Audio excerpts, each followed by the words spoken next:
2017년 3월 12일 주일 오전입니다. 시간은 가상칠언의 5번째 말씀 요한복음 19장 28절로 30절 말씀입니다. 요한복음 19장 28절로 30절 말씀입니다.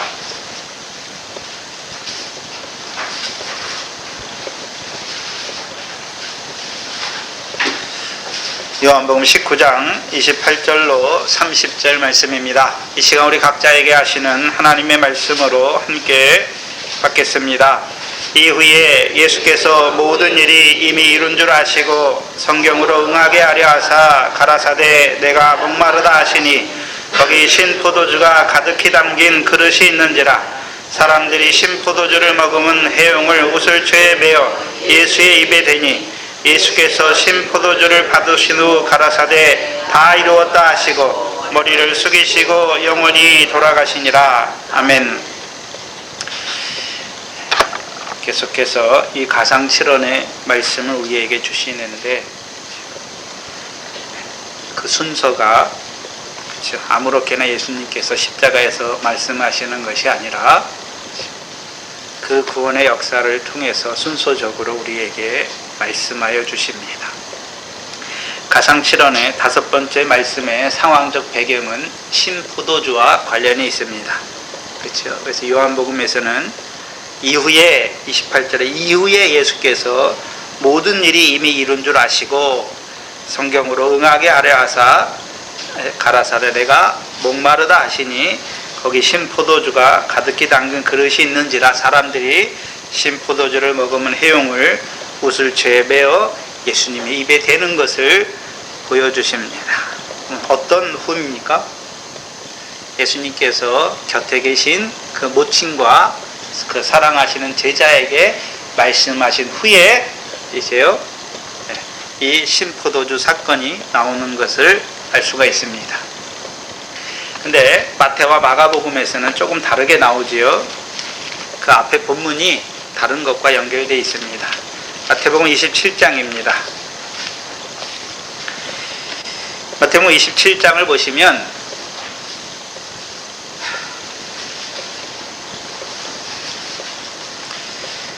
마태복음에서는 신포도주 사건이 무엇과 연결되어 있습니까? 네 번째 말씀과 네 번째 말씀과 연결되어 있어요. 그래서 제9시에 46절에 보시면 마태복음 27장 46절에 예수께서 크게 소리질러 가라사대 엘리 엘리 라마 사박다니 하시니 이는 곧 나의 하나님 어찌하여 나를 버리셨나이까. 예수님께서 십자가에서 네 번째 하신 말씀 엘리 엘리 라마 사박다니, 그 말씀을 듣고 47절에 거기 섰는 자 중 어떤 이들이 듣고 가로되 이 사람이 엘리야를 부른다 하고 그 중에 한 사람이 곧 달려가서 해용을 가지고 신포도주를 머금게 하여 갈대에 깨어 마시우지요. 그래서 마태복음과 요한복음은 약간 다르죠. 그렇죠? 신포도주 사건이 그렇죠? 요한복음에서는 그 곁에 있는 모친과 마리아에게 말씀하신 이후에 성경이 다 이룬 줄 아시고 자기 모든 일을 다 이룬 줄 아시고 성경으로 응하게 하려고 내가 목마르다 하시니까 이제 거기 섰던 자들이 신포도주를 주는 것을 보여주셨고, 근데 마태복음에서는요 엘리 엘리 라마 사박다니 하시니까 거기 섰는 자들이 엘리야를 부른다 라고 생각하고서 신포도주를 갖다 주는 것을 알 수가 있습니다. 먼저 마태복음을 먼저 보면 예수님은 뭐라고 큰 소리로 외치셨습니까? 엘리 엘리 라마 사박다니. 근데 듣는 자들은 마태복음에서 듣는 자들은 왜 예수님께서 엘리야를 부른다 라고 들었을까요?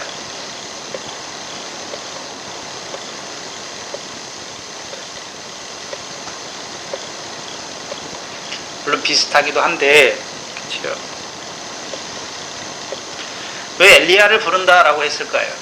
먼저는 말라기 4장 5절 이하에 보라 여호와의 크고 두려운 날이 이르기 전에 내가 선지 엘리야를 보내겠다라고 하신 말씀이 있고, 또 유대인의 사상, 유대인의 전통에는 뭐가 있냐 하면 전승이죠, 전승.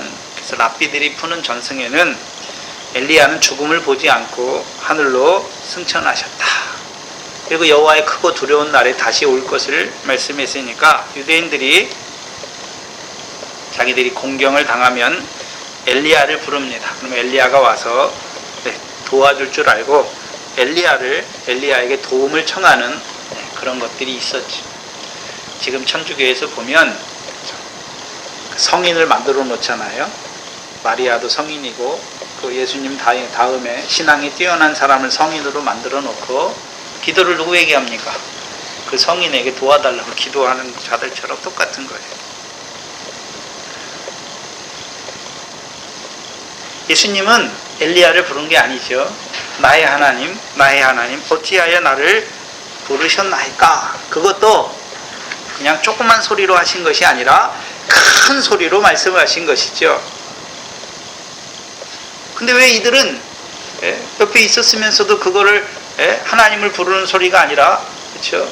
나의 하나님, 나의 하나님, 어찌하여 나를 버리셨나이까 하는 그 음성으로 듣지 못하고 왜 엘리야를 부르는 음성으로 들었을까요? 왜 그렇습니까? 이사야서 6장 9절로 10절이지요.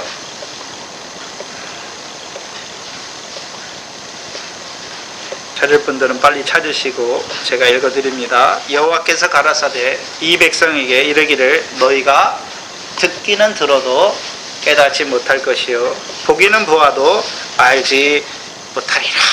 그렇죠? 예수님께서 십자가에서 외치는데 그 음성을 듣기는 들었는데 깨닫지 못하는 거예요. 예수님께서 십자가에 죽으시는 걸 보기는 보는데 왜 죽으시는지를 알지 못하니까 엘리야를 찾는다 말하는 거예요.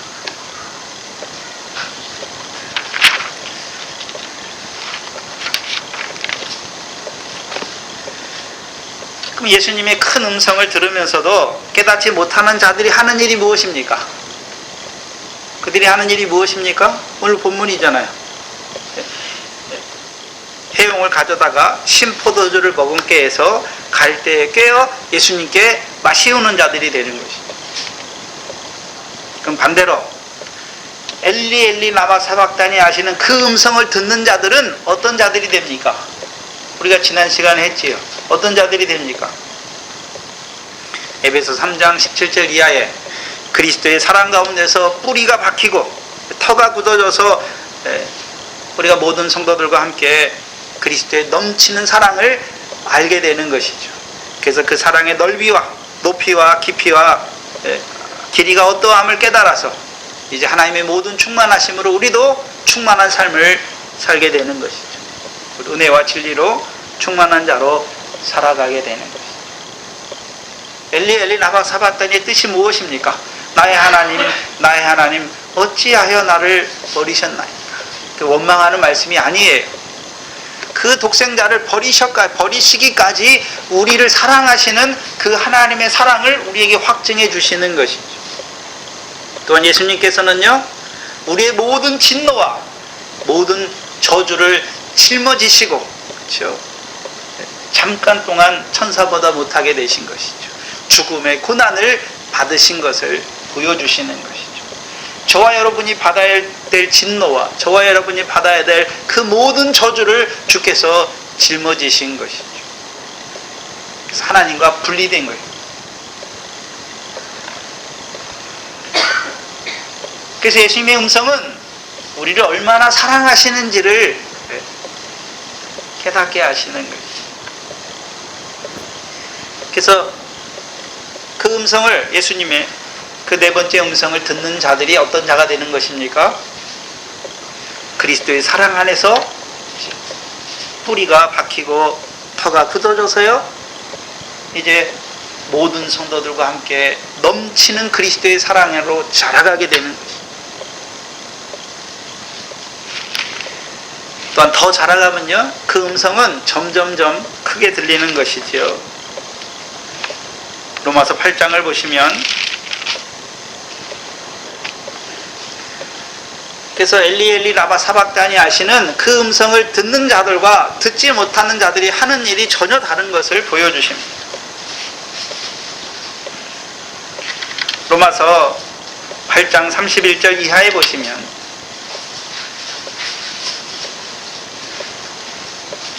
그런즉 이 일에 대하여 우리가 무슨 말하리요? 만일 하나님이 우리를 위하시면 누가 우리를 대적하리요? 자기 아들을 아끼지 아니하시고 우리 모든 사람을 위하여 내어주신 이가 그 엘리 엘리 라마 사박다니 그 음성을 통해서 우리가 뭘 알게 됐습니까? 하나님께서 자기 아들을 아끼지 아니하시고 우리 모든 사람을 위해서 내어주신 그 하나님 아버지예요. 근데 뭘 아끼겠습니까? 내어주신 이가 어찌 그 아들과 함께 그냥 주시는 게 아니라 그 아들과 함께 모든 것을 우리에게 은사로 주지 아니하겠느냐. 누가 능히 하나님을 택하시는 자들을 송사하리요. 의롭다 하신 이는 하나님이시니 누가 정죄하리요. 죽으실 뿐만 아니라 다시 살아나신 이는 그리스도 예수시니 그는 하나님 우편에 계신 자여 우리를 위하여 간구하시는 자신이라. 35절에 누가 우리를 그리스도의 사랑에서 끊으리요. 환난이나 공고나 핍박이나 기근이나 적신이나 위험이나 칼이랴. 기록된 바 우리가 종일 주를 위하여 죽임을 당케 되며 도살날 양같이 여김을 받았나이다 함과 같으니라. 그러나 이 모든 일에 우리를 사랑하신 이로 말미암아 우리가 넉넉히 이기는 거예요.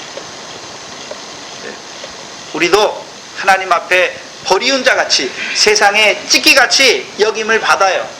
멸시와 첨대와 고난과 핍박을 받지만 그 그리스도의 사랑에서 끊어지지 않는다는 것입니다. 그래서 이 모든 일에 로마서 8장의 31절 이하에 말하는 모든 일은 고난과 핍박과 주를 위해서 고난과 핍박과 죽임을 당하는 그 일이에요. 믿음이 자라난 자들이죠. 37절에 모든 일에 우리를 사랑하신 이로 말미암아 우리가 어떻게 됩니까? 넉넉히 이기는 자로 살아가는 것입니다.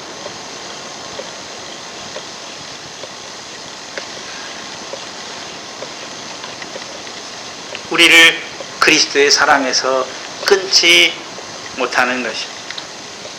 이제 그 사랑이 깨달아지면 주님의 음성을 통하여 그 사랑이 깨달아지면 우리가 이제 어떤 자가 됩니까? 주를 위하여 받는 고난도 기뻐하는 것이고 주를 위하여 죽는 것도 기뻐하는 자들이 되는 것이죠. 그러나 문제는 깨닫지 못한다. 그 엘리 엘리 라마 사박다니 하는 말씀을 듣지만 그게 무슨 의미인지 깨닫지 못하는 자는 하는 일이 어떤 일을 합니까? 해웅에 따 신포도주를 머금어서 갈대에 꿰어 예수님께 마시우는 자가 되는 것입니다. 그 신포도주를 예수님께 마시우는 것이 해웅에다 깨어서 해웅에 적셔서 갈대에 꿰어가지고 예수님께 뭘 마시웁니까? 신포도주를 마시우는 자가 마시게 하는 자가 되는 거예요. 그래서 해웅이란 말은 오늘날로 해면 동물을 말하는데요. 바다에 떠다니는 동물이에요. 우리가 해파리, 바다에 보면 해파리 있잖아요. 그거보다 더 하등한 동물이에요. 그래서 해파리는 강장 동물에 속하는 동물인데 그거보다 더 하등 동물이에요. 그래서 조직기관이 아무것도 없어요. 장기도 없고 내장도 없고, 근데 이게 스펀지처럼 동물이, 그런 해면 동물이라고 하는데 이것이 마르면, 물에서 나와서 마르면 스펀지처럼 돼요. 그래서 물을 머금어요. 문제는 구별할 줄 모르는 거예요. 짠물을 줘도 머금고, 쓴물을 줘도 머금고, 단물을 줘도 머금는 거예요. 그래서 그 해면이라는 동물은 생명이 되는 게 없어요. 생명의 근본이 되는 오장육부나 뼈가 없는 자들을 말하는 것입니다. 그래서 말씀을 분별하지 못해요.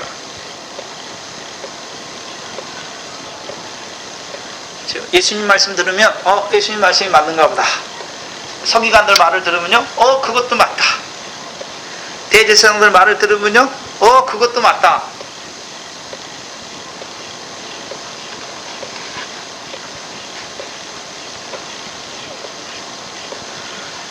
생명이 없어요. 그 안에 깨달아진 말씀이 없단 말이죠. 그럼 그 해용에 무엇을 적십니까? 신포도주. 이사야서 1장을 보시면 신포도주에 대한 설명이 나오는데,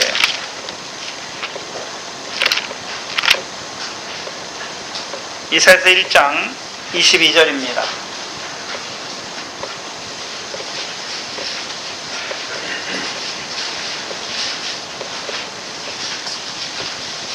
이사야서 1장 22절에 보시면 내 은은 찢기같이 되었고 너의 포도주에는 물이 섞였도다. 그래서 물이 섞인 포도주를 뭐라고 말합니까? 신포도주다 라고 말씀합니다. 21절부터 봐야 되는데, 21절을 보시면 이사야서 1장 21절 이하에 신실하던 성읍이 어찌하여 창기가 되었는고, 공평이 거기 충만하였고 의리가 그 가운데 거하였더니 이제는 살인자들 뿐이라. 그렇죠? 예루살렘을 말하는 거예요. 하나님의 성읍을 말하는데, 원래는요 신실하던 성읍이었는데 어떤 성읍이 되었습니까? 창기와 같은 성읍이 되었어요. 공평과 의가 충만했던 곳이었는데 지금은요 이사야 때 이사야가 볼 때 그렇죠? 어떤 성읍이 되었습니까? 살인자들 뿐이었죠. 왜 그렇게 되었습니까? 하나님 백성의 은이 찢기같이 되었고 포도주에 뭐가 섞였습니까? 물이 섞였기 때문이죠. 23절에 보시면 내 방백들은 패역하여 도적과 작하며 다 뇌물을 사랑하며 사례물을 구하고 고아를 위하여 신운치 아니하며 과부의 송사를 수리치 아니하는도다. 왜 은이 찢기같이 되었습니까? 은은 회개의 역사를 말씀하시는데, 이사야서 1장 11절로 13절을 보시면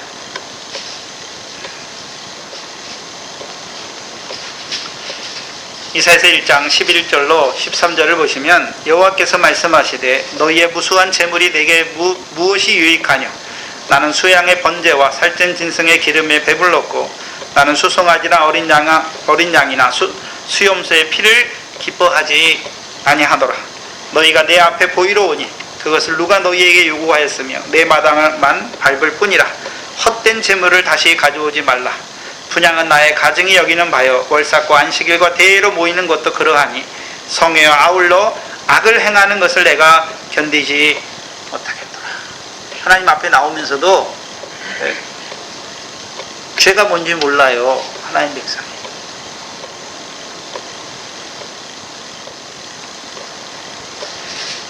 (2절로) 4절을 보시면 이사야서 1장 4절 슬프다. 하나님이 슬프다 말씀하시죠. 왜요? 하나님 백성이 범죄한 나라요 허물진 백성이요 행악의 종자요 행위가 부패한 자식이로다. 그들이 여호와를 버리며 이스라엘의 거룩한 자를 마하놀이 여기며 멀리하고 물러갔도다. 그러니까 하나님의 전에 나오면서도 자기가 죄가 뭔지 모르니까 회개치 못하는 자들이 되는 거예요. 제사를 드리면서도 그 손에 피가 가득한 자들이 되는 것입니다. 그 회개치 않는 자들이 되는 거예요. 그러니까 하나님 보실 때는요 창기의 성읍이 된 것을 보여주시죠. 두 번째는요, 왜 신실하던 성읍이 창기와 같이 되었습니까? 내 포도주에 물이 섞였습니다. 그럼 하나님께서 하나님 백성에게 주시는 포도주는 어떤 포도주입니까? 새술이죠. 새술. 하나님과 사람을 기쁘시게 하는 새술이지. 근데 하나님 백성들이 그 술에다 뭘 섞습니까? 물을 섞었단 말이죠. 그게 신포도주예요. 그렇다면 요한복음 2장을 보면 알 수가 있어요. 예수님께서 하시는 일은 포도주에다 물을 섞는 일입니까? 물이 포도주가 되게 하십니까? 물이 포도주가 되게 하시잖아요. 근데 하나님 백성이 하는 일이 무엇입니까? 포도주에다가 물을 섞어서 신포도주가 되게 하는 거예요. 하나님 백성에게 하나님께서 주시는 물이 있지요. 그렇죠? 그래서 하나님의 양식, 하나님 백성에게 우리가 광야를 보면 알 수 있는데 하나님께서 광야에 있는 이스라엘 백성에게 양식으로 무엇을 주십니까? 만나와 반석에서부터 물을 주시죠. 그렇죠? 근데 육신의 양식이 아니라 신령한 식물과 신령한 음료로 주시잖아요. 그래서 물은 반석에서 나는 물이지요. 그렇죠? 그래서 광야에서는 반석에서 나는 물을 그 신령한 물로 먹게 되면 이제요 그리스도를 찾게 되는 자가 되는 것이죠. 근데 저와 여러분이 요한복음 4장에 그 수가성 여인처럼 누구를 만나면요 그리스도를 만나면 그리스도께서 주시는 물을 먹으면 어떤 자가 됩니까? 내 속에서 영생하도록 솟아나는 생수가 되는 것이죠.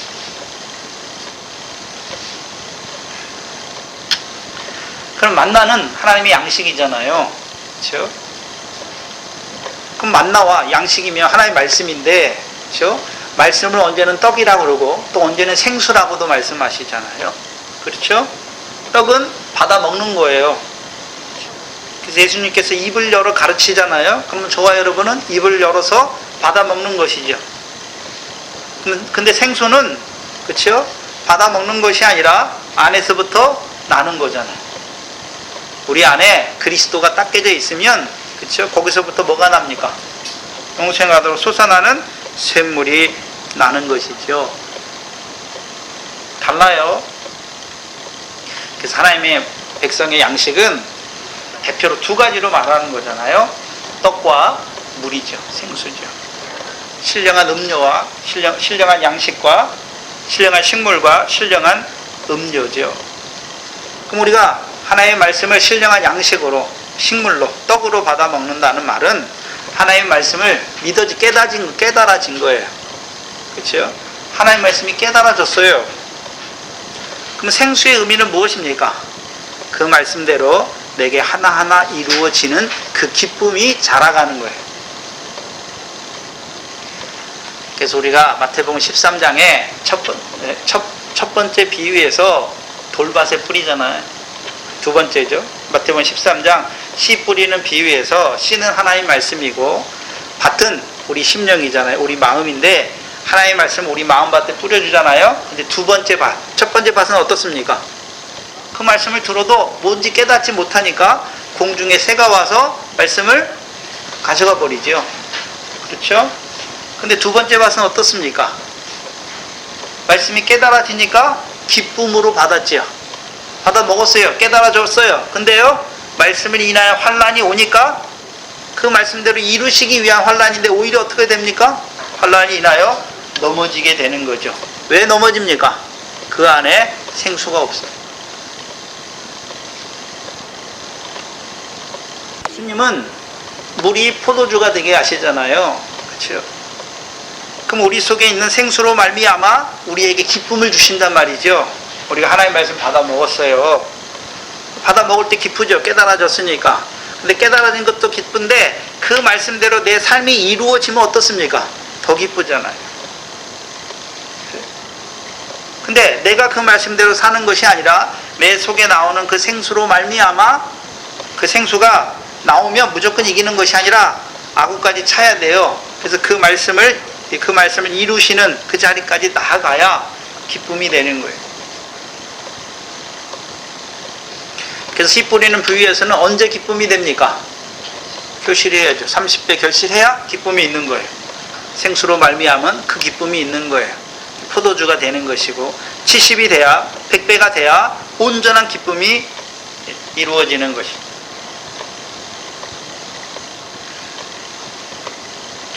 근데 이사야 때, 그렇죠, 포도주에 물을 섞는 자들은 이사야서 29장을 보시면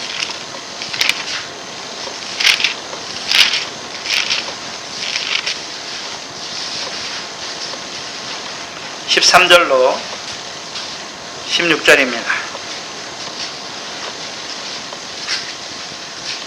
그래서 가라사대 이 백성이 입술로는 나를 가까이 하며 입술로는 나를 존경하나 그 마음은 내게서 멀리 떠났나니 그들이 나를 경외함은 뭡니까? 뭐를 따라서요? 사람의 계명을 계명으로 가르침 받아서 그 계명을 따라서 행하는 거예요. 그러니까 하나님 모실 때는 하나님을 기쁘게 하지 못하는 것이. 이스라엘 백성들은 그렇죠. 하나님 말씀에 뭐를 섞었습니까? 사람의 계명을 섞었잖아요. 그게 물이에요. 생수가 아니라 그리스도께서 주시는 말씀이 아니라 사람의 계명을 섞었단 말이죠.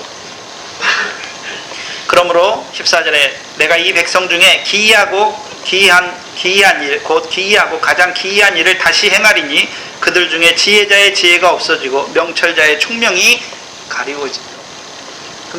지혜자의 지혜가 없어지게 하시고 명철자의 총명이 없어지게 하시지. 어떻게 해요? 듣기는 들어도 깨닫지 못하게 하시는 거예요. 그러니까 하나님의 말씀을 푸는데 어떻게 풉니까? 사람의 계명으로 풀어요. 사람의 생각을 가지고 사람의 생각을 가지고 하나님 말씀을 푼단 말이에요. 15절에 화했을진저 자기의 도모를 여호와께 깊이 숨기려 하는 자야.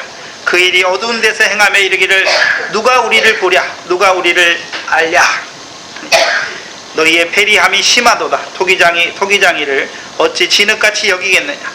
지음을 받은 물건이 어찌 자기를 지은 자에 대하여 이르기를 그가 나를 짓지 아니하였다 하겠으며 빚음을 받은 물건이 자기를 빚은 자에게 대하여 이르기를 그가 총명이 없다 하겠느냐. 그들의 삶이 결국 무엇입니까? 하나님을 떠나는 삶이에요.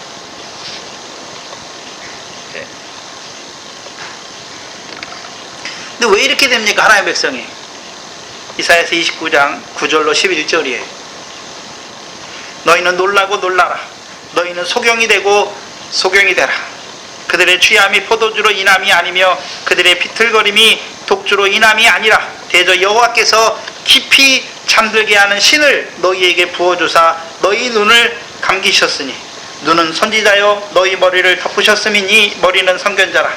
그러므로 모든 묵시가 너희에게는 마치 봉안책의 말이라. 그것을 유식한 자에게 주며 이르기를 그대에게 청하노니 이를 읽으라 하면 대답하기를 봉하였으니 못하겠노라 할 것이다. 하나님이 가리웠단 말이죠. 가리워버렸어요. 그러니까 하나님 말씀이 봉안책이 되는 거예요. 하나님의 묵시가 봉안책이 되는 것이죠. 근데 처음부터 하나님이 봉안책이 되게 하시는 게 아니잖아요.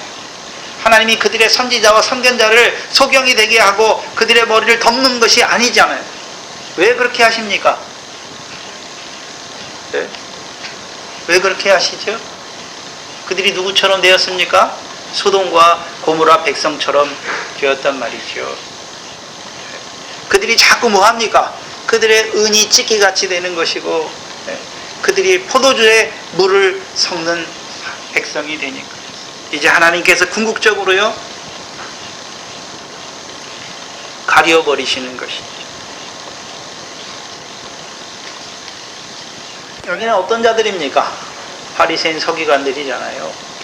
마태복음 15장 1절 이하에 예루살렘에서 내려오는 서기관과 바리새인들이 장로들의 유전을 가지고 있죠. 그래서 예수님께 말하죠. 왜 당신의 제자들은 손을 씻지 않고 먹습니까? 네?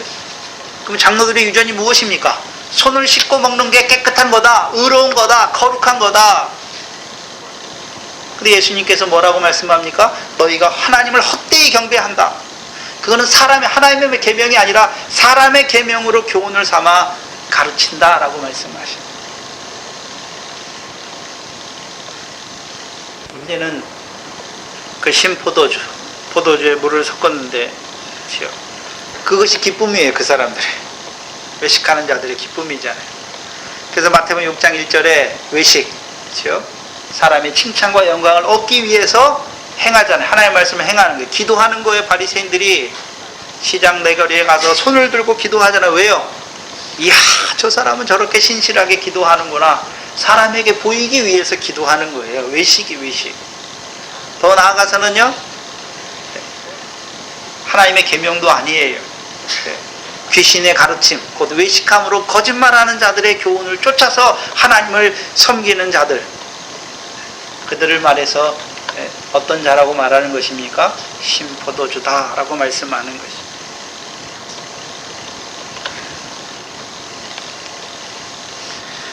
하나님의 말씀이 아니에요. 근데 문제는 하나님의 백성이 그걸 분별하지를 못해요. 분별하지를 못해요. 주님께서는 분명히 하나님과 재물을 겸하여 섬기지 못한다 말씀했는데, 오늘 예수 믿으면 세상 복 받는다 라고 말하잖아요. 그걸 분별하지 못한단 말이에요. 그리 쫓아가는 거예요. 예수 믿어서도 늘 뭡니까? 천하만국의 영광, 육신으로 살아간 날 동안에 그 세상 부귀영화를 구하는 자들이 되는 거죠. 근데 그게 하나님 섬기는 것입니까? 마귀를 섬기는 것입니까? 마귀를 섬기는 거예요. 그걸 좋게 여겨요. 그게 많으면 기쁨인 줄 알아요. 그게 신포도주를 더하는 자들이죠. 마태복음 23장 12절 이하에 7가지 화를 말하시잖아요.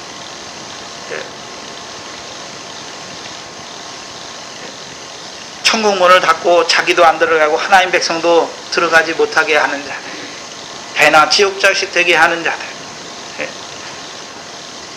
성전과 제단을 가리우는 자들, 그 7가지 화를 이루어가는 그 신포도주를 이루어가는 자들. 여기에다 뭘 담습니까? 신포도주를 담아요. 근데 여러분이 하나님의 말씀이 딱 있으면, 그렇죠? 분별하잖아요. 분별할 수 있어요. 이게 하나님 말씀인지 아닌지. 근데 예수 믿는데 말씀이 하나도 없어요. 뼈대도 없고 골격도 없고 내장도 없단 말이죠. 그러면 여기서도 조금, 저기서도 조금. 그러니까 뭘 담게 됩니까? 신포도주를 담게 되는 것이죠. 하나님 백성을 말하는 거예요. 어디에 깨어서 예수님께 마시옵니까? 마태복음에서는 갈대죠, 갈대. 누가 갈대입니까? 마태복음 11장에 예수님께서 그 무리를 보시며 너희가 누구를 보려고 광야에 나갔더냐? 바람에 흔들리는 갈대냐? 말씀하시죠. 세례요한이죠, 세례요한. 요한을 통해서 증거해 주신 예수님, 또한 세례요한을 통해서 주시는 광야에서 외치는 자의 소리, 그 소리를 들을 때는 그게 옳은 것 같아요. 근데요, 바리새인 서기관들의 교훈을 들으면 또 그게 옳은 것 같아요. 바람에 늘 흔들려요. 믿기는 믿는데 늘 바람에 흔들리는 자들과 같이. 그러니까 예수님이 십자가까지 쫓아오지 못해요. 그리고 보면 이 3가지가 함께 섞였어요. 해용의 신포도주를 먹으면서 갈대에 꿰어서 예수님께 마시오는 자들이 되는 것이죠. 우리 아까 교동문 시간에 읽었던 시편 69편 21절에 저희가 쓸개를 나의 식물로 주고 내가 가랄 때에 신포도주로 마시었다.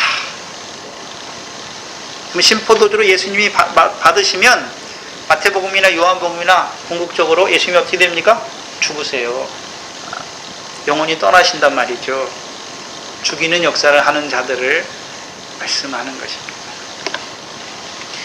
이사야서 시편이죠. 시편 69편 21절 이하를 보시면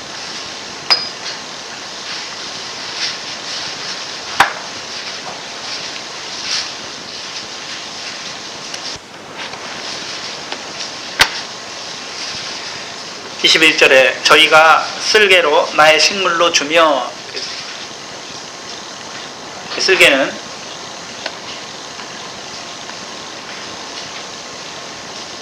식물로 주는 것이고 가랄 때에 초로 내게 마시웠다. 22절 이하에 보시면 저희 앞에 밥상이 올무가 되게 하시며 저희 평안이 덫이 되게 하소서. 저희 눈이 어두워 보지 못하게 하시며 그 허리를 항상 떨리게 하소서. 주의 분노를 저희 위에 부으시며 주의 맹렬하신 노로 저희에게 미치게 하소서. 저희 거처로 황폐하게 하시며 그 장막에 거하는 자가 없게 하소서. 대저 저희가 주의 치신 자를 핍박하며 주께서 상쾌하신 자의 슬픔을 말하였사오니 저희 죄악의 죄악을 더 정하사 주의 의에 들어오지 못하게 하소서. 저희를 생명책에서 도말하사 의인과 함께 기록되게 하소서. 그러면 쓸개 탄 포도주를 마시우고 식물로 주고 신포도주로 갈할 때 신포도주로 마시는 자들의 그들의 삶은 결국 생명책에서 어떤 자들이 되는 것입니까? 도말되는 자들이 되는 것을 보여주시는 것입니다.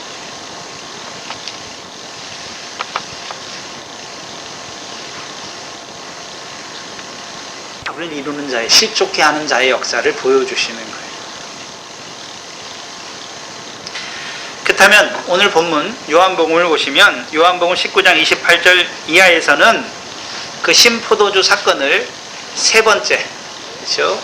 곁에 섰는 자들에게 마리아와 그 모친과 그 사랑하시는 제자에게 말씀하신 후에 나오죠. 이 신포도주 사건이 나옵니다. 28절을 보시면 이후에, 그렇죠? 십자가에서 세 번째 말씀을 하신 후지요. 예수께서 모든 일이 이미 이룬 줄 아시고, 그 예수님께서 그 여자와 모친에게 말씀하신 다음에 뭘 알았습니까? 모든 일이 이미 이룬 줄 아셨단 말이죠. 그럼 예수님께서 모든 일, 그럼 예수님은 이 땅에 왜 왔습니까? 모든 일을 이루기 위해서 오셨죠. 요한복음 13장 3절에 보시면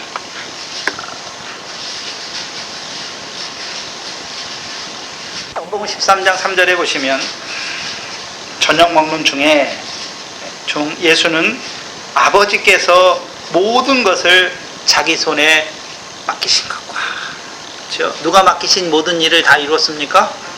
아버지 하나님께서 맡기신 모든 것을 다 이룬 것이죠. 다 이루었다는 그 헬라어 동사가 일이 끝났다 또는 완성되었다라는 의미죠. 그렇죠? 예수님께서 이 땅에 선지자로, 왕으로, 제사장으로 오셨죠. 그래서 가장 먼저 선지자의 일을 보여주시죠. 그렇죠? 신명기 18장 15절 이하에 모세를 통해서 하나님께서 너희 가운데서 나와 같은 선지자 하나를 일으키리니 너희는 그의 말을 들으라, 그를 들으라 말씀하시죠. 그래서 예수님께서 이 땅에 오셨잖아요. 그래서 예수님의 말씀을 들으면 어떤 자들이 됩니까? 네? 천국 백성이 되죠. 하나님 나라 백성이 되잖아요. 회개하고 복음을 믿으라, 천국이 가까이 왔다. 또한 마태복음 21장에서는 예수님께서 이제 나귀를 타고 어디로 올라가십니까? 예루살렘에 올라가시죠. 왕으로 올라가시잖아요. 왕으로 올라가시는 이유가 무엇입니까? 시온의 딸들에게 구원을 베푸시기 위하여. 시온의 딸들에게 구원을 베푸시잖아요. 로마서 11장 25절 26절이지요. 시온에서 오시는 구원자, 야곱에게서 죄를 없이 하시는 것이죠. 죄가 없어져서 없이 하는 것이 아니라 세 계명의 첫 번째 돌판이죠. 내가 너희를 사랑하신 것이죠. 요한복음 13장 1절에 세상에 있는 자기 사람을 사랑하시되 끝까지 사랑하시는 것. 세 계명이죠. 세 계명. 그래서 다윗의 자손으로 오신 그리스도, 시온에서 왕이 되심으로 그들에게 새 계명, 곧 화평의 언약을 이루어 주시는 것이죠. 그리고 마지막이 무엇입니까? 제사장이죠. 제사장. 그래서 사무엘상 2장 35절에 내가 나를 위하여 충실한 제사장, 신실한 제사장을 일으킬 것인데 그 사람은 내 마음, 내 뜻대로 행할 것이라 말씀해요. 그래서 사무엘을 통해서 하나님께서 제사장을 일으켜 주실 것을 말씀하시죠. 그런데 그 제사장은요, 신실한 제사장이, 충실한 제사장이라서 하나님의 마음, 하나님의 뜻을 행하는 제사장이죠. 고린도전서 15장을 보시면 15장 3절입니다. 제사장으로 하시는 일이 무엇입니까? 5장 3절에 보시면 내가 받은 것을 먼저 너희에게 전하였노니 이는 성경대로 뭐대로요? 성경대로 그리스도께서 우리 죄를 위하여 뭐 하셨습니까? 죽으시는 거죠. 그럼 예수님께서 이 땅에 오셔서 선지자는 하나님 백성에게 이루실 일을 말씀하는 것이죠. 왕은요 시온의 백성으로 세워주시는 것이고 이제 제사장은요 그들의 죄를 위하여 죽는 것을 말씀하시는 것이죠. 그래서 예수님의 공생의 사역, 예수님이 이 땅에 오셔서부터 마태복음을 통해서 쭉 뭘 보여주십니까? 다 말씀으로 이루시잖아요. 마태복음 5장부터 입을 열어 가르쳐 주시죠. 그래서 그 나라와 의를 구하는 자로 세울 뿐만 아니라 그들의 모든 병과 연약한 것을 짊어주시죠. 무엇으로요? 말씀으로. 죄사함의 권세가 있는 말씀으로.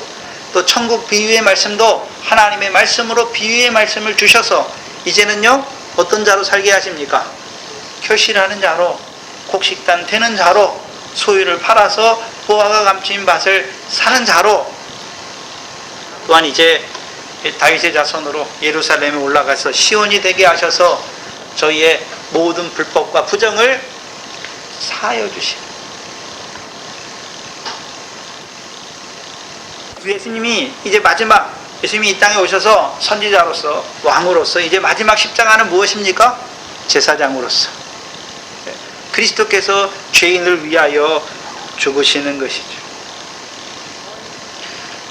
저와 여러분에게는 누가복음 22장 20절에 그 예수님의 잔은 누구를 위한 잔입니까? 너희를 위한 잔이잖아요.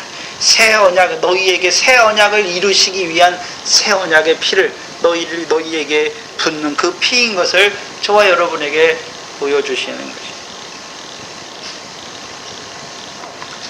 그래서 하나님께서 모든 일을 예수님의 손에 맡기셨어요. 그래서 예수님께서 이 땅에 오셔 하신 일이 무엇입니까? 하늘에 계신 내 아버지의 뜻이 무엇인지를 가르쳐 주시잖아요.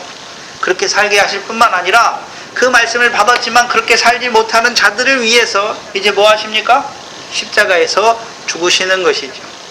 그래서 저희의 모든 불법을 사하시고 저희의 모든 죄를 가리우시는 것이죠. 새 계명의 첫 번째 돌판을 그들에게 이루어 주시는 것이죠.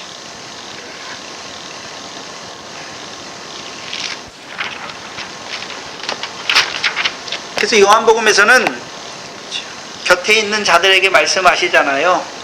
그렇죠? 모친에게 뭐라고 말씀합니까? 여자여 보소서 아들입니다. 예수님께서 누구에게서 나셨습니까? 갈라디아 4장 4절 이하에 여자에게서 나셨잖아요. 그럼 여자에게서 나셔서 아들로 오신 이유가 무엇입니까?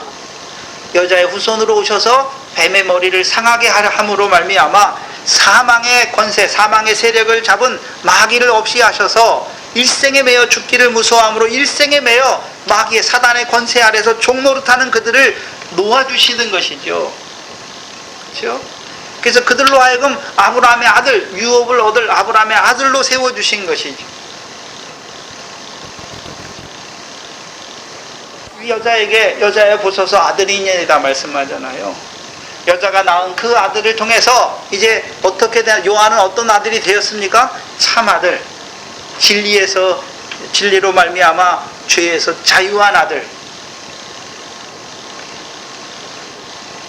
또한 그 아들은요 보라 내 어머니라 말씀해 주셨어요.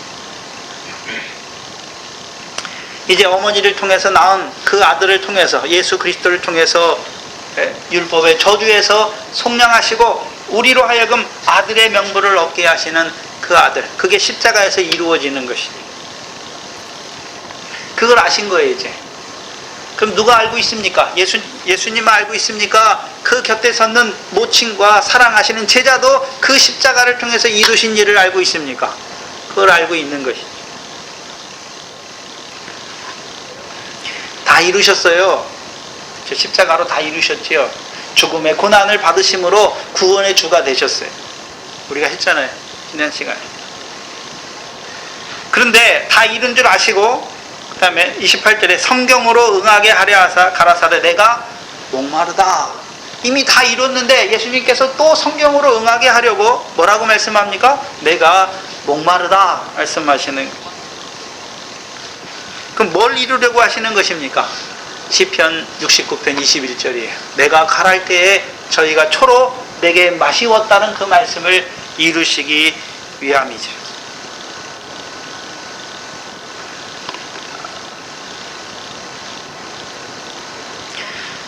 근데 이 요한복음에서는 29절에 보시면 거기 신포도주가 가득히 담긴 그릇이 있는지라 사람들이 신포도주를 먹으면 해용을 요한복음에서 어디에 메어서 예수님께 마시옵니까?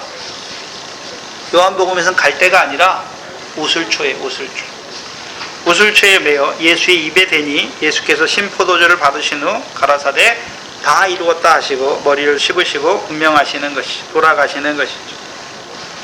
그래서 요한복음에서 나오는 것이 무엇입니까? 우슬초예요, 우슬초.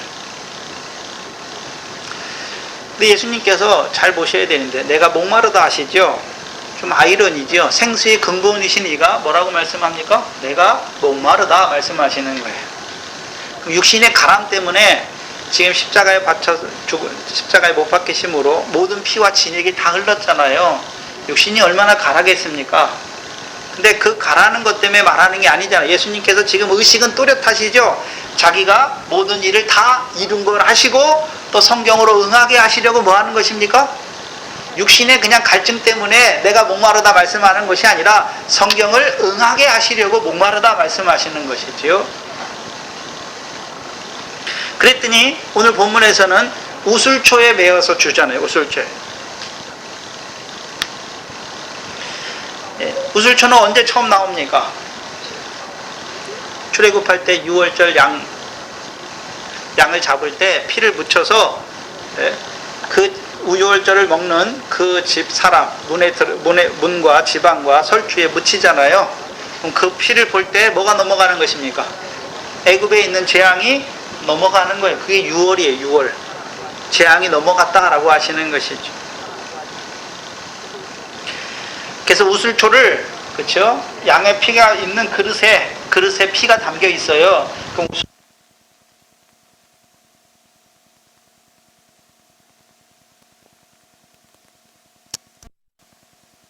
됩니까? 재앙이 넘어가는 거예요. 재앙이. 안 바르면요. 장자가 다 죽어요. 애굽 사람들처럼. 근데 이 우슬초는 이제 애굽에서 나온 자들에게는 애굽에서 나온 후에는 또 6월절 먹을 때마다 집에 피 안 발라요. 이제는. 그렇죠? 이제 나온 다음에는 이제 우슬초를 언제 씁니까?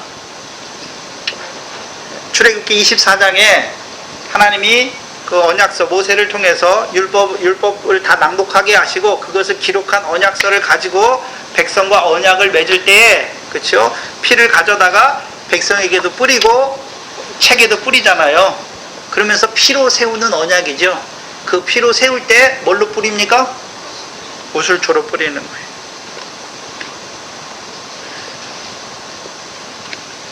히브리서 9장입니다. 근데 출애굽기 24장에는 안 나와요. 우슬초로 뿌린다는 게. 근데 히브리서 9장에 나오죠. 히브리서 9장 18절 이하에 보시면 18절로 22절에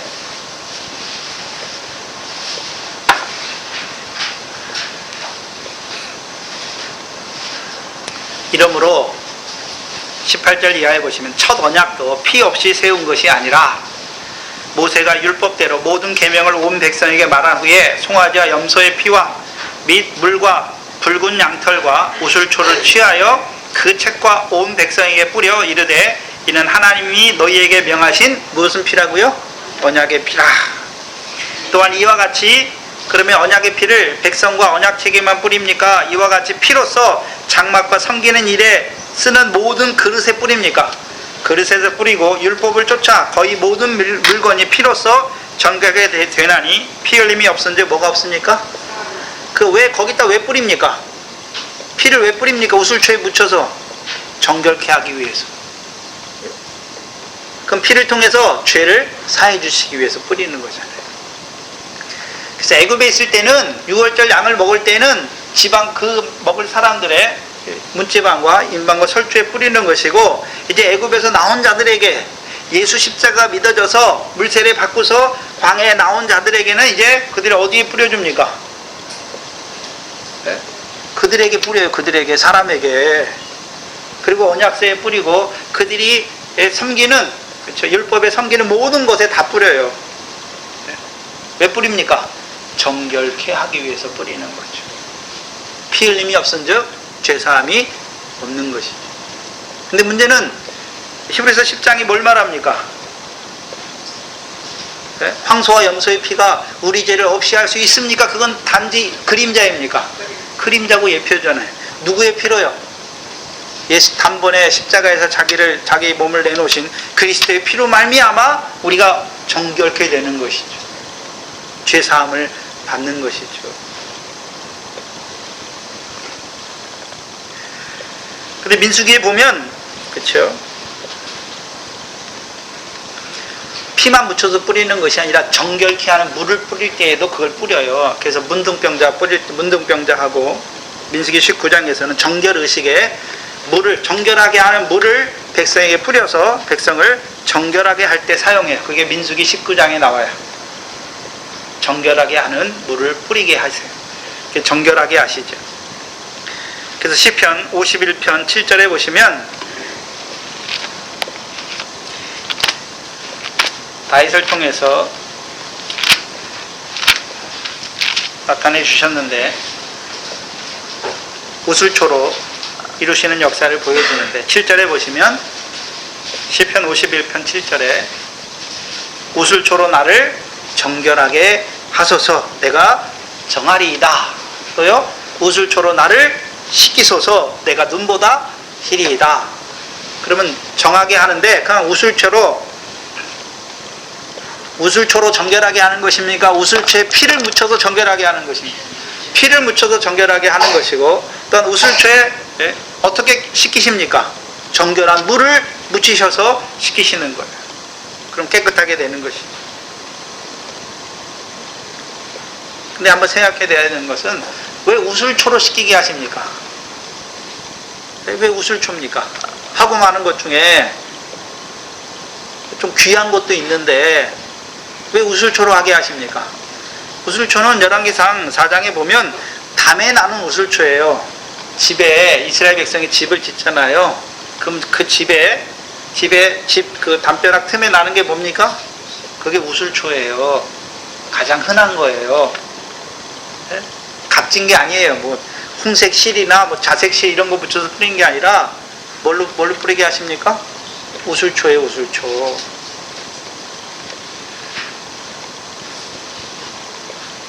담벼락에 나는 가장 흔한 것으로 뿌리게 하시는 거예요. 뭘 말합니까? 우리의 죄가 그만큼 흔하다는 거예요.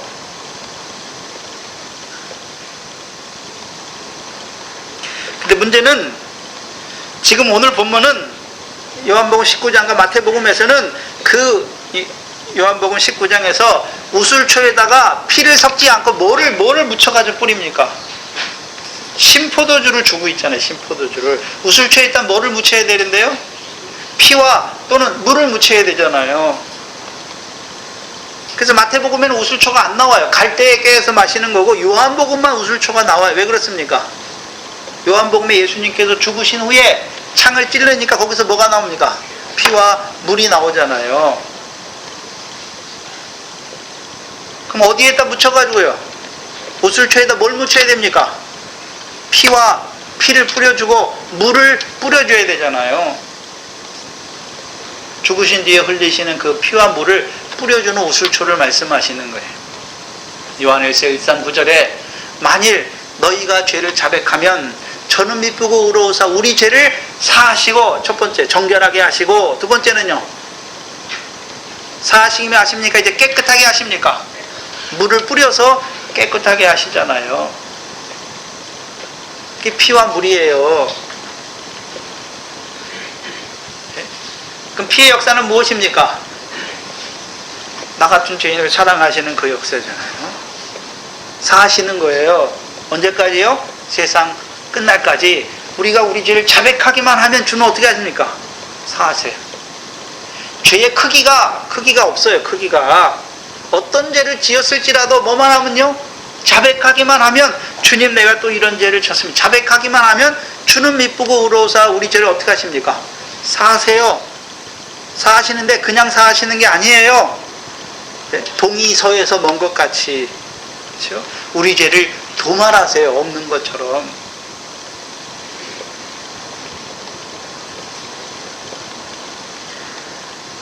그럼 우리 죄를 도말하기만 하십니까? 우리 죄를 이제 하나하나 깨끗하게 하십니까? 그래서 에스겔서 36장 26절 24절인가요? 24절 이하에 정결하게 하는 물이 있죠. 정결하게 하는 물. 어떤 물입니까? 우리를 모든 더러운 것에서와 모든 우상을 섬김에서 깨끗하게 하시는 것이죠.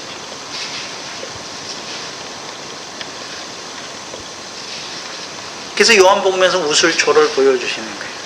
근데 깨닫지 못하는 자들은, 예수님의 십자가의 의미를 깨닫지 못하는 자들은 그 우슬초에다 뭘 섞습니까? 뭘 묻혀가지고요?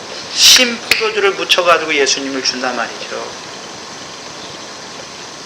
그럼 요한은 그 우슬초에, 해용과 우슬초에 뭐를 묻히겠습니까? 피와, 주님의 피와 물을 묻혀서 깨끗하게 하는 자가 되는 것이죠.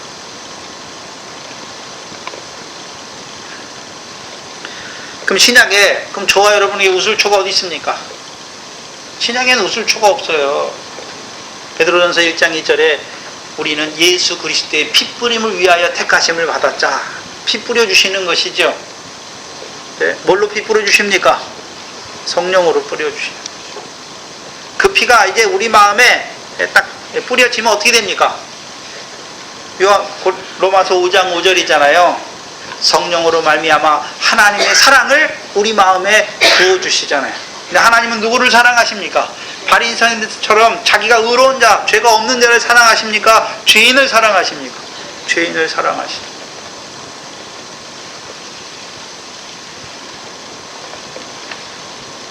그것을 신약에서는요, 그리스도의 피에 참여한다라고 말하는 거예요. 그리스도의 피, 어떤 피였습니까? 새 언약을 이루기 위해서 너희를 위하여 붓는 것. 믿음이 연약한 자들에게는요, 많은 사람의 죄사함을 얻기 위하여 그들을 위하여 흘리는 피고, 이제 자라난 자에게는요, 새 언약을 위하여 흘리는 나의 피를 너희에게 붓는 것이, 너희를 위하여 붓는 것이. 근데 예수님이 가랄 때 초로 마시는 자들은 피를 묻히고 있습니까? 신포도주를 묻혀서 죽이는 역사를 하고 있습니까? 예수님께서 왜 목마르다 하십니까?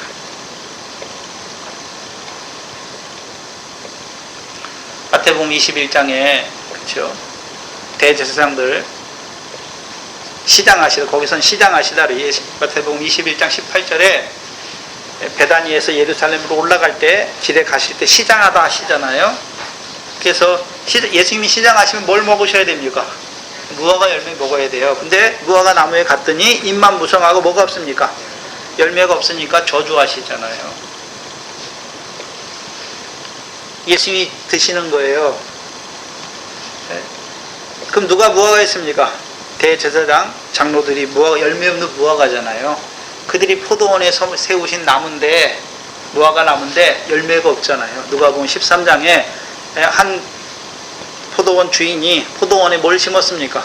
무화과 나무를 심었잖아요. 그럼 무화과 나무는 왜 심었습니까? 단실과 아름다운 실과를 얻기 위해서 심으셨잖아요. 근데 열매가 없어요. 그러니까 뿌리까지 마르게 하신 것이죠.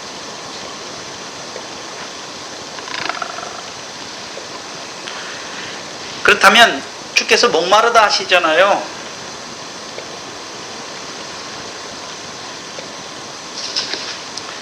그 왜 목마르다 하십니까? 우리가 마태복음 25장 31절 이하에 우편의 의인들이 하는 일이 무엇이었습니까?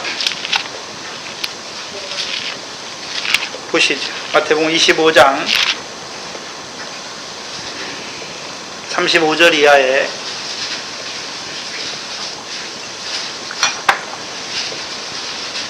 우편에 있는 자들, 창세로부터 예비된 나라를 상속하는 자들, 그렇죠?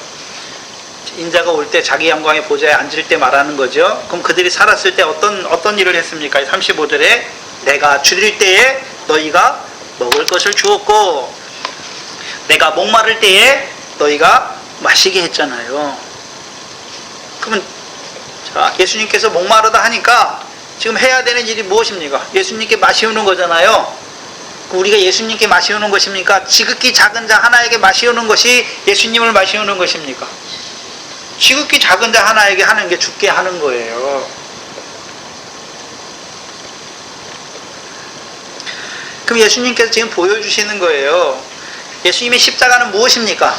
아버지 하나님께서 주신 잔을 마시는 거잖아요. 잔을. 그렇죠? 그 잔을 마시는 거죠. 피잖아요. 피를, 언약의 피, 많은 사람을 위하여 흘리는 바, 죄사함을 얻기 위해 흘리는 바 피도 되지만 자라는 자들에게는 새 언약의 피를, 새 언약을 이루시기 위한 피잖아요. 그럼 그 피를 주께서 받으셨죠. 십자가에서 그 잔을 받으셨잖아요. 그럼 그 잔을 주님이 받고서 그 다음에 우리도 그 잔에 참여하게 하시고 그 잔을 또한 뭐 하게 하십니까? 나눠주게 하시잖아요. 예수님께서 이 땅에 오셨는데 예수님의 양식은 나를 보내신 이의 뜻을 행하고 그의 일을 온전히 이루시는 거죠. 한마디로 하면 뭡니까? 자기 살과 자기 피를 주어서 먹고 마시게 하셔서 뭐 하게 하는 것입니까? 영생하게 하시는 거죠. 그러면 그 살과 피를 누구에게 맡겠습니까? 그럼 그 살과 피를 예수님이 직접 여러분에게 나눠줍니까? 제자들을 통해서 5병과 7병으로 나눠주는 것입니까? 제자들을 통해서 나눠주잖아요. 그럼 주께서 지금 목마르다 하시는 이유가 무엇입니까?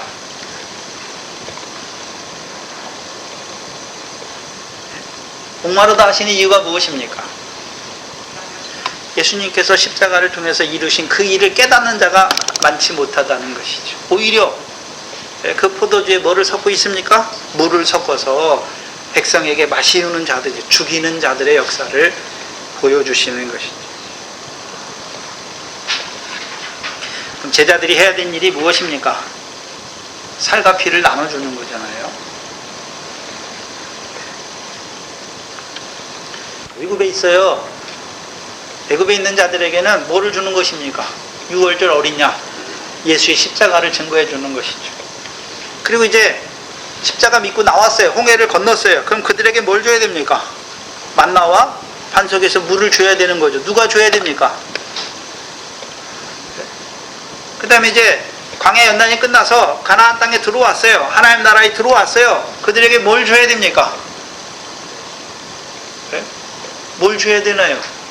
천국 복음의 말씀과 비유의 말씀과 말씀으로 모든 병과 귀신을 쫓아내고 모든 병과 모든 연약한 것을 고치는 그 권능을 누가 행해야 됩니까? 제자들이죠. 비유의 말씀을 누가 줘야 됩니까? 제자들이죠.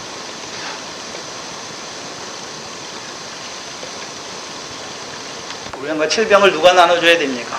제자들이죠. 그럼 제자들은 한마디로 하면 인자의 살과 피를 나누어 주는 자예요. 나누어 주는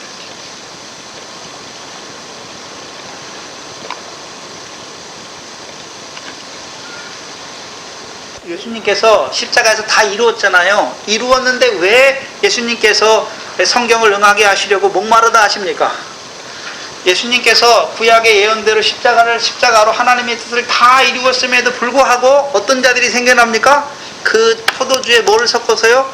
물을 섞어서 하나님 백성에게 줌으로 죽이는 역사가 있을 것을 보여주시는 거예요. 그래서 요한 1서에는 적그리스도의 역사가 뭡니까? 예수 그리스도께서 육체로 오심을 부인하는 자가 되잖아요. 거기서 육체로 오셨다는 것은 그럼 지금 예수님께서 육체로 오신 부인하는 자들이 어디 있습니까? 육체로 왜 오셨습니까? 죽으시기 위해 오셨잖아요. 고난 받으시기 위해 오셨잖아요. 네? 그럼 우리도요. 그리스도의 고난을 우리의 갑옷으로 삼아야죠. 우리도 고난 받는다는 것을 보여주시는 것입니다.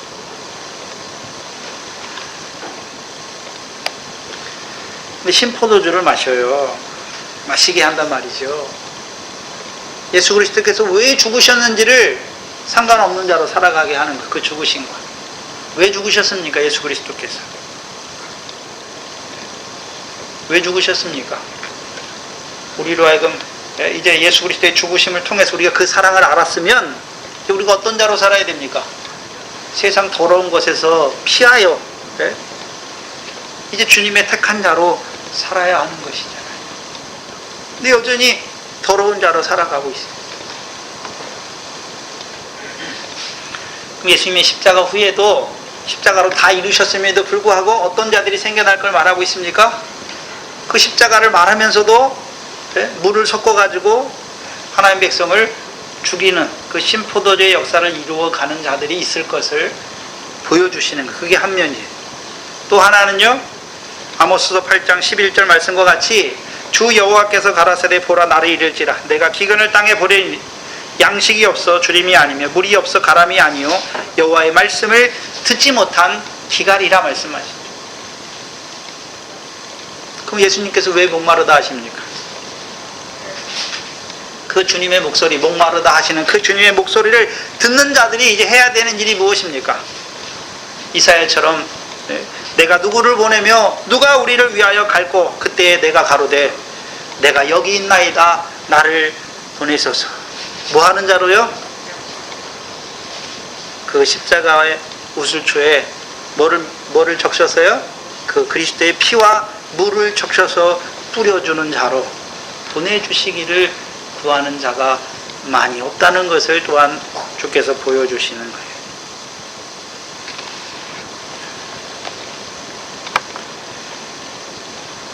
이 말씀을 들을 때 이제요 로마서 15장 16절 말씀과 같이 내가 그리스도 예수의 일꾼 곧 하나님의 복음의 제사장이 되어서 성령으로 말미암아 이방인을 하나님이 받으심직하게 드리는 자가 되는 거예요. 자기를 위한 제사가 아니라 이제 이방인들로 하여금 하나님 앞에 제사 드리는 자로 또한 이방인들로 하여금 정결하게 하는 물을 뿌려서 그들도 깨끗한 자로 세워가시는 그 일을 하게 하시는 것이죠. 한국이 시끄럽지요. 근데 그 탄핵 반대하는 집회장에 십자가를 들고 나오는 사람들이 있어요. 참 얼마나 답답한지. 예수님께서 분명히 뭐라 그랬습니까? 내 나라는 이 세상에 속한 것이 아니다 말했는데 세상에 속해가지고 그걸 하고 있어요.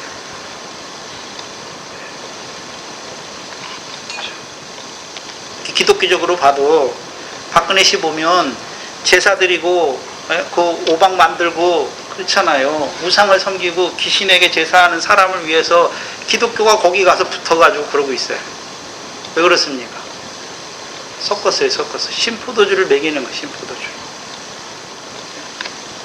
물론 저와 여러분이 나라를 위해서, 위정자를 위해서 기도해야 되는데, 그렇죠? 그들이 구원받기 위해서도 기도해야 되지만 우리의 경건한 생활을 위해서 기도하는 거예요. 목적이. 네? 또한 저와 여러분은 하나님 나라의 백성이잖아요. 그렇죠? 물론 대한민국 나라에 살지만 하나님 나라 백성이에요. 그래서 하나님 나라는 이 세상에 속한 게 아니란 말이에요. 근데 왜 이 세상에 속한 자처럼 거기 속해가지고 그 짓을 하냐 말이죠. 그 목사들이 그걸 앞서서 하고 있어요. 요즘에 또 목사가 한나라당 비대위원이 돼가지고 참 그거 하라고 목사 세웠습니까? 하나님 말씀 증거하라고 세웠지, 목회하라고 세웠지, 뭘 그거 하라고 세웠어요. 정신 나간 짓을 하고 있어요. 한국 교회가 그 모양 그 꼴이란 말이죠. 뭐에 대해서 무슨 일을 해야 되는지 몰라요. 지금 우슬초에다 주님의 피와 물을 섞어서 하나님의 백성에게 뿌려서 그들을 사하고 그들을 정결케 하는 그 일을 이루어감에도 불구하고 엉뚱한 세상 일에 속해가지고 그거 하면서 돌아다니고 있어요. 네, 허심 빼지 마세요. 기각되는 것도 하나님의 뜻이고 탄핵되는 것도 하나님의 뜻이에요. 저와 여러분은 관계할 게 없어요. 근데 나라가 혼란하면 우리가 힘들잖아요. 우리가 경건한 안정된 생활을 하지 못하는 것이죠. 왜? 환란이 오기 전까지 우리가 안정된 생활 가운데서 우리의 믿음이 빨리 자라야 되지요. 근데 나라가 혼란하면 우리도 이 나라에 속해 있으니까 어떻습니까? 나라가 전쟁이 나면 우리도 믿는 사람이라고 뭐 전쟁이 안 오는 게 아니에요. 다 고생하게 돼 있어요. 환란으로 임하게 돼 있단 말이죠.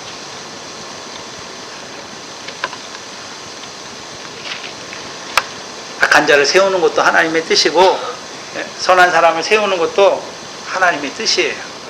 우리가 그것 때문에 나가서 뭐를 할 필요는 없어요. 물론 덜 악한 자, 덜 거짓된 자 뽑아야 되죠.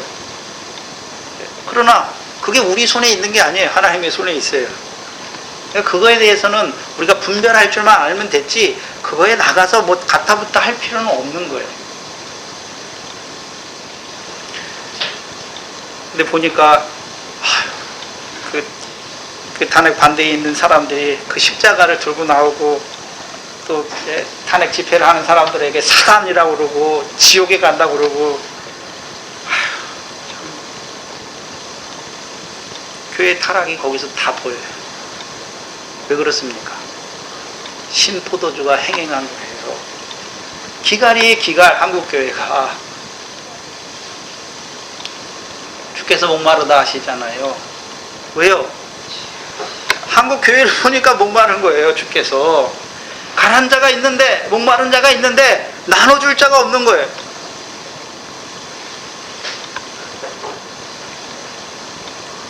저희를 먼저 부르신 이유가 무엇입니까? 주여 나를 보내소서. 내가 여기 있나이다. 그럼 우리가 좀 주께서 보낼 만한 믿음에 자라가야죠. 빨리 이 교회가. 이와 같이 그 단에서 숯불을 가지고 입을 찢어주셔서 네 죄와 악이 사하여졌다. 아무나 이 말씀을 듣는 게 아니에요. 요한과 같이, 모친과 같이, 어머니가 돼야, 요한과 같이 이제 진리로 말미암아 자유한 자가 돼야 이 목마르다 하신 말씀을 듣는 자가 되고, 그러면 주님에게 주는 것이 아니라 이제 베드로에게 내가 나를 사랑하느냐 하니까 베드로는 내가 주를 사랑한다는데 주께서 뭐라 합니까? 네가 나를 사랑하면 어린 양을 먹이라 말씀하시는 거예요. 오늘도 주께서 누구를 위해 죽으셨습니까? 근데 그들이 가난 자로, 배고픈 자로, 목마른 자로 살아가고 있는 것을 보면서도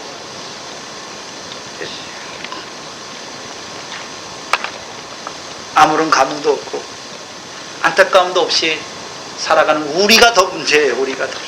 저와 여러분,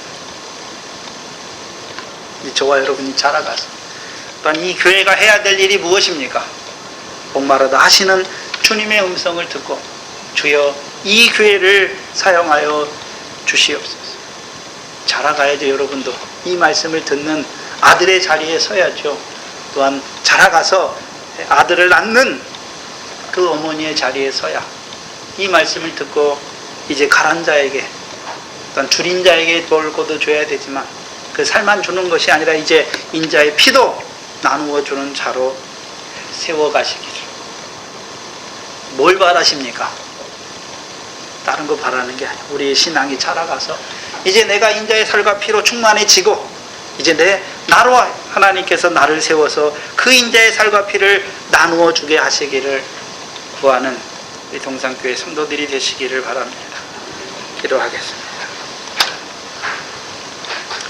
하나님 아버지 감사합니다. 내가 목마르다 하시는 그 주님의 음성을 이 시간 우리에게 들려주셔서 참 그 목마른 주님의 심정을 우리에게 깨닫게 하여 주시니 감사합니다. 우리로 하여금 주의 피와 주의 물로 말미암아 정결하게 되고 깨끗하게 되는 저희들 되게 하시고 이제는 자라가서 주께서 목마르다 하시는 그 심정을 깨닫고 오늘도 목마른 자들에게 마시울 수 있는, 그들에게 생수를 나누어 줄 수 있는, 그들에게 주의 그리스도의 피를 뿌려줄 수 있는 저희들 될 수 있도록 아버지 하나님 우리를 붙들어 주시옵소서. 이곳에 주의 몸된 교회를 세워주시고 이 영생의 말씀으로 지금까지 흥황하게 하시고 자라게 하여 주시니 감사합니다. 늘 그 주님의 몸과 주님의 피에 참여하는 자들로 살아갈 수 있도록 인도하여 주시고 이제 자라가서 주님의 살과 피를 떼는 저희들 되게 하여 주시옵소서. 하나님 앞에 나올 때 하나님께서 우리에게 주신 것들 가운데 구별하여 드린 11조 감사 주일원금 있습니다. 우리를 구원하신 것도 감사한데 우리에게 여러 가지 육신에 필요한 것들을 더하여 주시고, 또한 하나님이 우리에게 은혜로 더하여 주신 것들을 믿음으로 깨닫게 하셔서 하나님 앞에 드리게 하시니 감사합니다. 드려지는 것마다 하늘의 상을 얻게 하는 의가 되게 하시고, 이제 우리에게 주신 모든 것이 하늘에 쌓아가는 그 구원의 재료로 살아갈 수 있도록 인도하여 주시옵소서. 이 교회를 붙들어 주시고 속한 것들을 붙들어 주시고 한 가정 한 가정 주께서 친히 간섭하여 주시고 그 말씀으로 말미암아 그 가정이 믿음의 복을 받는 귀한 가정들 될 수 있도록 인도하여 주시옵소서. 육신의 연약한 가운데 있는 자들과 시험 중에 있는 자들과 아버지 하나님 우리의 육신의 자녀들을 불쌍히 여겨 주시옵소서. 저들에게도 이 은혜와 진리로 충만하게 하셔서 하나님께서 저들을 이 땅에 보내신 그 목적을 이루어가는 하나님의 사람으로 살아갈 수 있도록 인도하여 주시옵소서. 감사합니다. 예수님의 이름으로 기도하옵나이다. 아멘.